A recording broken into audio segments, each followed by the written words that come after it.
வணக்கம்.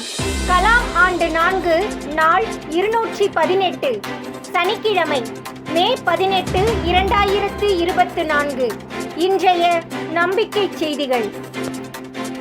மிகப்பெரிய இந்திய நாட்டின் சவால்கள் என்ன, அதற்கு தீர்வுகள் என்ன என்று மாணிக்க மாணவர்கள் கலந்துரையாடல். வாரந்தோறும் வெள்ளிக்கிழமை மாணிக்க மாணவர்களுக்கான வாரக்கூடுதல் நடைபெற்று வருகிறது. இன்றைய வாரக்கூடுதலில் கோடை விடுமுறையில் தங்களது தலைமை பண்பை உயர்த்தி கொள்ள என்னவெல்லாம் முயற்சிகள் செய்து வருகிறார்கள் என்ற அனுபவங்களுக்கு பிறகு இந்த கூடுதலை நடத்தும் செல்வன் கோகுலகிருஷ்ணன், இந்தியா மிகப்பெரிய நாடு, அதற்குள்ள சவால்களாக எதை பார்க்கிறீர்கள், அதற்கு தீர்வு என்ன என்று கேட்டார். அதற்கு பதில் பேசிய மாணவன் முகுந்தன், சமீபத்தில் பெருமழை பெய்தது, திருவண்ணாமலை காஞ்சிபுரம் பற்றி பெரிதாக பத்திரிகையில் செய்தி இல்லை, ஆனால் சென்னை வெள்ளத்தில் மிதந்தது என்று பெரிதாக பேசப்பட்டது. இது ஏன் என்றால், மழை வெள்ளம் வந்தால் அந்த தண்ணீர் தேங்குவதற்காக இருந்த நீர்நிலைகள் எல்லாம் இப்போது வீடுகள் கட்டப்பட்டு விட்டது. பிறகு அந்த தண்ணீர் எல்லாம் எங்கு போகும்? இது பிரச்சனையான சவால் என்றும் இதற்கு தீர்வாக அம்மாணவன் முகுந்தன் மேலும் கூறியது, இந்த வீடுகளை எல்லாம் இப்போது ஒன்றும் மாற்ற முடியாது, ஒன்று செய்ய முடியும். ஒவ்வொரு வீடும் அந்த வீட்டின் அளவிற்கேற்றாற் போல அந்த வெள்ள தண்ணீரை மழைநீர் சேகரிப்பு தொட்டி மூலம் பூமிக்கு அனுப்பி தப்பிக்கலாம், சேமிக்கலாம் என்று சரளமாக பேசியது. இதனால்தான் இவர்கள் மாணிக்க மாணவர்கள் என்று பெருமிதப்பட வைத்ததாக மாணிக்க மாணவர் துறை சென்னை மாவட்ட பொறுப்பாளர் செல்வன் கோகுலகிருஷ்ணன் தெரிவித்தார். உள்ளம் நாடி இல்லம் தேடி பயணத்தில் இன்று அரங்கூர் ஊராட்சி மன்ற தலைவர் ராஜா அவர்களுடன் பேராசிரியர் பழனித்துறை. நல்லவர்களையும் நல்ல செயல்களையும் அவர்கள் இடம் தேடி சென்று பார்த்து பாராட்டுவது, ஊக்குவிப்பது, உதவி செய்வது நல்லூர் வட்டத்தின் கலாச்சாரம். கடலூர் மாவட்டம் அரங்கூர் ஊராட்சி மன்ற தலைவர் திரு ராஜா அவர்களை இன்று மே 17 பேராசிரியர் பழனித்துறை ஐயா அவர்கள் நேரில் சென்று அவரது சிறப்பான நிர்வாக செயல்பாடுகளை கேட்டறிந்தார்.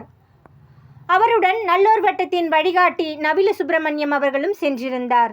அரங்கூர் ஊராட்சி மன்ற தலைவர் திரு ராஜா பற்றி திரு பழனித்துறை அவர்கள் கூறும்போது, சிங்கப்பூரில் பணியாற்றிய ராஜா தமது ஊர் நண்பர்களின் ஆலோசனையின் பேரில் தமது கிராமத்தை முன்னேற்றுவதற்காகவே அரங்கூர் வந்து சேர்ந்தவர். கடைசியாக நடைபெற்ற உள்ளாட்சி தேர்தலில் தமது திட்டத்தை தெளிவாக மக்களிடம் கூறி ஓட்டுக்கு பணம் ஏதும் கொடுக்காமல் 1500 ஓட்டு வித்தியாசத்தில் வெற்றி பெற்றுள்ளார். ஓட்டு போட வயதில்லாத மாணவர்கள் கூட இவர் வெற்றி பெற பெரிதும் செயல்பட்டுள்ளது தெரியவந்தது. மேலும் ஊராட்சியில் அனைத்து வளர்ச்சி பணிகளையும் மக்களை பொறுப்பேற்க வைத்து அவர்கள் பங்களிப்புடனே செயல்பட்டு வருகிறார். இன்று ராஜா அவர்களை சந்தித்தது மிகவும் மகிழ்ச்சி அளித்ததாக பேராசிரியர் திரு பழனித்துறை தெரிவித்தார். நம்பிக்கை செய்திகளுக்காக சென்னையிலிருந்து தயாநிதி. ஊர்தோறும் உணவு திருவிழா மே 18 சனிக்கிழமை ஆரணியில். ஆரணி வட்டாரத்தில் இயற்கை விவசாயிகள் ஒன்றிணைந்து வாரந்தோறும் வாரச்சந்தை நடத்தி பாரம்பரிய உணவுக்கும் பாரம்பரிய விவசாயத்திற்கும் மக்களிடையே ஆதரவை பெருக்கி வருகிறார்கள்.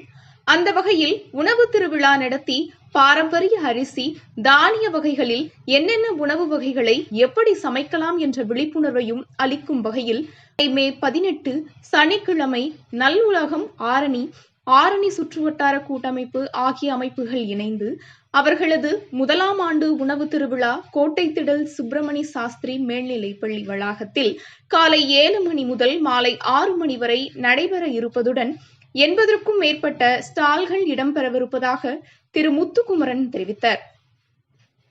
செய்திகளுக்காக சேலத்திலிருந்து சி. ஹரிஸ்வேதா. குன்னூர் அரசு அங்கன்வாடிகளுக்கு அழகு சேர்த்த நால்வர்.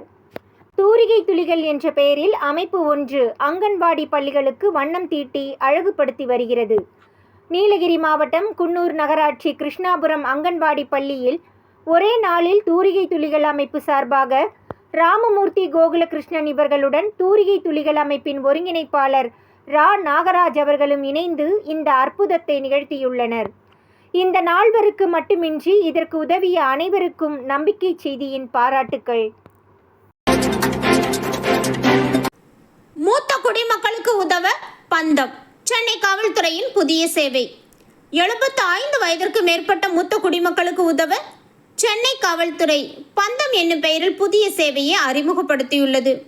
இந்த சேவை மூலம் பாதுகாப்பு உதவி, மருத்துவ உதவி, மனநல ஆலோசனை, சட்ட ஆலோசனை மற்றும் அத்தியாவசிய உதவிகளையும் பெற முடியும் என்று சென்னை காவல்துறை அறிவித்துள்ளது.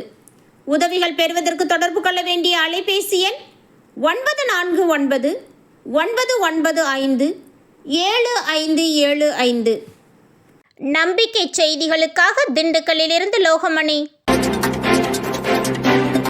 மின் நுகர்வோருக்கான ஒரு நல்ல தகவல். இனி மின் வாரியத்தின் அனைத்து வகையான சேவைகளுக்கும் ஒரே இணையதள முகவரியை பயன்படுத்தலாம் என்று ஸ்வாட் செய்தி தெரிவிக்கிறது. இதோ புதிய இணையதள முகவரி. நம்பிக்கை செய்திகளுக்காக சென்னையிலிருந்து தயாநிதி. இத்துடன் இன்றைய நம்பிக்கை செய்திகள் நிறைவடைந்தன.